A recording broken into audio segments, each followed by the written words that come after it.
Welcome to Infinite Tales. Please subscribe to my channel. Your one click keeps this universe alive.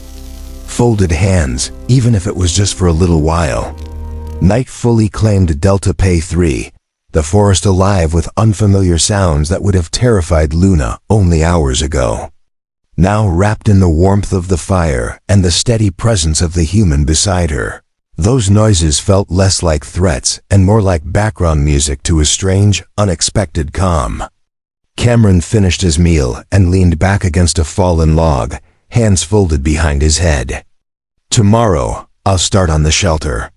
Found a spot uphill that won't flood if it rains. Plenty of wood, decent windbreak. You already planned this? Luna asked quietly.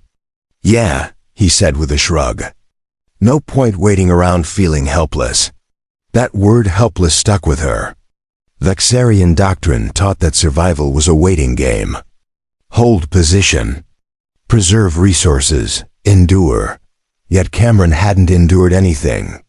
He had acted. He had adapted.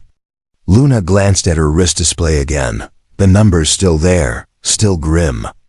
9 days of rations. A month or more until rescue. The data hadn't changed, but the outcome had. What if rescue never comes? She asked. Cameron turned his head, studying her expression before answering. Then we'll make a life here until it does. Or until we figure out how to leave on our own. The confidence in his voice wasn't arrogance. It was experience. Generations of it, encoded not just in training manuals, but in stories, habits, instincts passed down through families who had learned to survive harsh worlds long before humanity ever reached the stars. Luna understood then. Humans didn't rely on perfect plans, because their homeworld had never allowed them that luxury. Earth was unpredictable, dangerous, and unforgiving, and it had shaped them into something equally formidable. The fire burned low as Cameron handed her a simple blanket woven from plant fibers he'd already started experimenting with. She accepted it, her bioluminescent skin glowing softly in the dark. "Thank you," she said. "For dinner?" He smiled. "Or for not panicking?" "For showing me," she replied, "that survival is not just about lasting. It's about living." The next morning, Luna woke to the sound of construction. Cameron was already at work, shaping supports, reinforcing joints, humming softly to himself. She joined him without hesitation, learning as she worked, asking questions, observing patterns, doing what humans had done instinctively since their earliest days.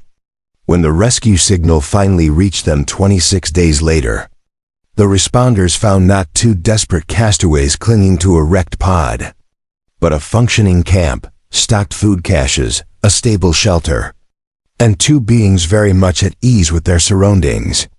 Luna's official report to the Galactic Fleet was brief but decisive. Human crew members were no longer classified as optional allies. They were deemed essential. Because when technology failed, protocols collapsed, and the universe stopped being predictable, humans did not wait to be saved. They adapted. They endured. And more often than not, they thrived. Even if it was just for a little while.